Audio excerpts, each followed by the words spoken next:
একটা ঘটনা ঘটলে আমরা কি এটা দেখাবো না? যদি বলে যে না দেখানো যাবে না, তাহলে আমরা দেখাবো না। আরে ভাই, পুলিশ তো আওয়ামী লীগ সরকারের আমলে তো এমন করতে পারে নাই। পুলিশকে আওয়ামী লীগ সরকারের আমলে এমন করতে পারছে? করতে তো পারে নাই। এখন আমরা কেন একটা ঘটনা দেখাইতে গেলে তারা আমাদের উপর এরকম চড়াও হবে? আমি তো কিচ্ছু বলি নাই, কিচ্ছু বলি নাই।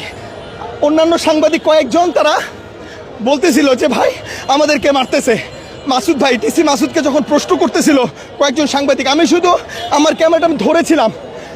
এই অবস্থায় পেছন থেকে কয়েকজন আমাকে টেনে ধরলো, কনস্টেবল বললো যে ভাই সরে যান, সরে যান, দেখেন না, সরে যান।